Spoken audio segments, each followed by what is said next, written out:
Welcome to Life of Loot, where I talk about whatever I want to talk about.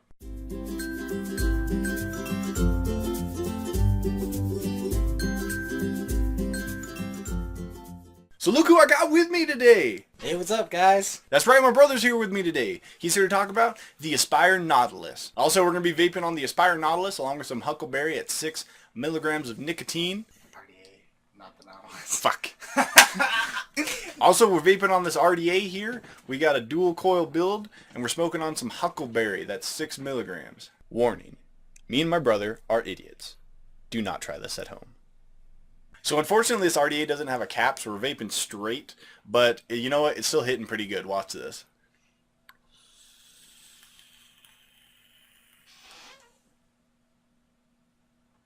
Look at that vapor production. Ooh-wee! I cannot wait for my vape meal to get here. Alright, so I'm going to bring my brother on. He's going to talk about the Aspire Nautilus. So what I have here is the Aspire Nautilus. It has a 5 milliliter tank. And as most of you might know, your standard size e-juice bottle is a 10 milliliter. So I'm using half of one of these in every tank. Now, the tank does last me about a week to a week and a half. And it's not super difficult to take apart. It's really easy right now just because I took the coil out. It has a bottom coil. You screw in. You know, it's not too difficult. You just screw it in.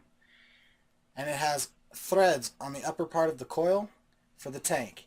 You place the tank on like so, and you twist it down, and it suctions pretty well. Now, I don't know if you guys watch Rip Trippers at all and saw his video, but it has 4 airflows, and they're really nice. A lot of times I smoke on the medium or the large. Airflows lock into place, and they lock really well, actually. A lot better than I thought. One thing I do notice with this is you cannot vape with the airflows shut off. You have to have it open onto one of them in order to get any kind of vape or flavor. Right now, well, before I had a 70-30 e-liquid in there. My next e-liquid is going to be a 50-50, and it's Huckleberry flavor, 6 milligram nicotine content. And that's what we're vaping on here. Now, I know my brother talked to you a little bit about this RDA with the dual coils. I personally feel that I'm getting way more flavor and way more vapor production off of this setup than I do on my Nautilus. But a lot of people are going to say that. You get a lot better flavor off of a RDA rather than a Clearomizer. And that's all there really is to the Aspire Nautilus. It's a great little tank. Don't get my brother wrong. You know, he's not trying to knock it. But, I mean, for something that costs maybe $50, $60, we don't actually know the price because he picked it up for free from a friend. It vapes really, really good. Something my brother didn't mention, it does accept any type of tip that you've got. This is the tip for my EVOD, and this is the tip for his $60 little Clearo, and both of them fit on there pretty well. So, I mean, you can vape on whatever you want to. You put your own custom tips on there. Flavor's great. The vape is great. It's a good little Clearo. The RDA that we're vaping on is on a mechanical mod, and the mechanical mod does accept both the EVOD tank that I have and the Aspire Nautilus tank that my brother has. And I gotta say, mechanical mods, I didn't really like them when I first heard about them because, you know, you can't adjust the voltage, you can't adjust the wattage, but it doesn't really seem to be a factor when it comes to this particular mechanical mod. Let me see it.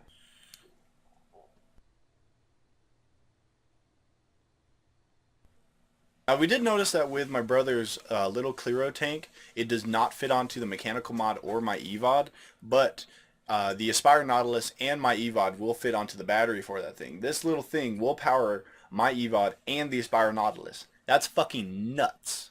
Look at this little colorful bitch. Look at that shit. Colorful as fuck. Now, we don't like using my EVOD tank on this mechanical mod because last time we put the tank onto the mod, I accidentally leaked out all my juice all over the mod, which obviously is not good. Tank came open, it was ridiculous, we were in a car, I mean, it was like a panic moment for 30 seconds. Check this out, this is the battery, and this is my EVOD.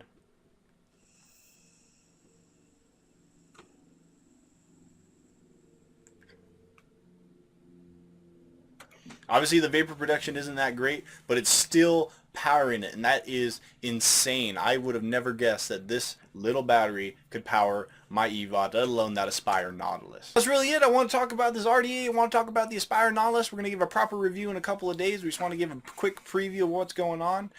Thank you guys for watching, and as always,